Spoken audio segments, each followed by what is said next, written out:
जी तो स्टूडेंट्स, आज जो टॉपिक्स हमने स्टडी करने हैं उनमें हैं दो टॉपिक्स आज हमारे।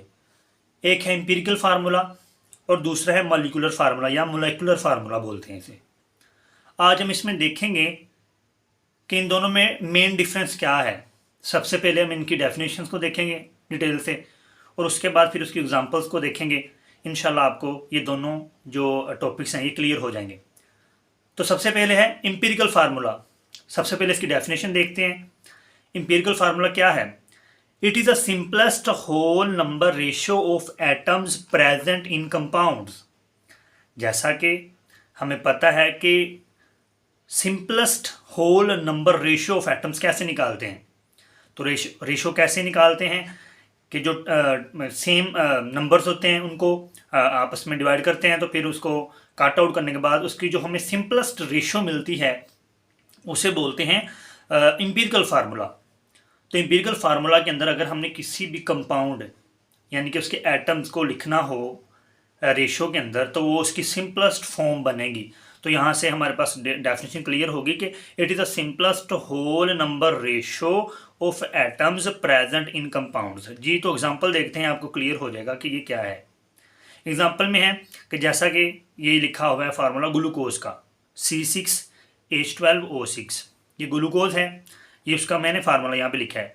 तो अगर आपको बोला जाए कि इसका एम्पिरिकल फार्मूला निकालें तो इसकी हम रेशियो निकालेंगे। तो रेशियो निकालने के बाद जो हमारे पास फार्मूला बनेगा वो उसका क्या होगा? एम्पिरिकल फार्मूला होगा। देखें, हमने इसकी रेशियो निकाली, तो रेशियो निकालने के बाद इसका जो फार्मूला बना है हमारे पास वो बना है CH2O। तो ये क्या है? Basically empirical formula. ये सिंपलेस्ट होल नंबर रेशियो है एटम्स की जो कि कंपाउंड के अंदर प्रेजेंट हैं। रेशियो निकालने का तरीका आपको पता है कि ये देखें, यहाँ पे 6 है, ये 12 है और ये 6 है, और इनमें कॉमन क्या है? 6 है। तो 6 से अगर इसको सोल्व करें, 6 कट गया, 1 आ गया यहाँ पे, ये भी 6 कट गया, 1 आ गया 6 से। यहाँ पे 6 2 12 होता है, तो 2 आ गया यहाँ पे। तो यहाँ पर CH2O ये इसका क्या है? ग्लूकोज का एम्पिरिकल फार्मूला। अब आई थिंक आपको ये आई होप क्लियर हो गया होगा। तो नेक्स्ट हमारा जो टॉपिक है वो है मोलिकुलर फार्मूला या मोलिकुलर फार्मूला। तो उसको देखते हैं क्या है मॉलिक्यूलर फार्मूला को। It is defined as the actual number of atoms present in compound.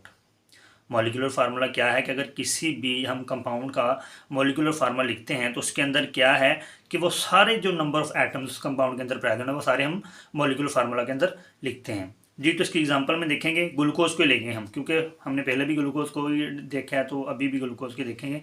तो उसका मॉलिक्यूलर फार्मूला क्या है? C6H12O6। ये कैसे है? क्योंकि ये जो एक्चुअल नंबर जो प्रेजेंट है ना एटम ग्लूकोज के अंदर यानी कि कंपाउंड के अंदर, हमने वो सारे वैसे ही लिख देने हैं। तो ये बेसिकली क्या है? उसका मॉलिक्यूलर फार्मूला है। जैसा कि हम बेंजीन को देख लेते हैं, बेंजीन के अंदर क्या है? बेंजीन का फार्मूला होता है C6H6। ठीक है, तो ये क्या है? इसमें actual number of atom carbon और हाइड्रोजन है 6। तो ये इसका क्या है? Molecular formula. आई होप कि आपको ये दोनों टॉपिक्स क्लियर हो गए होंगे।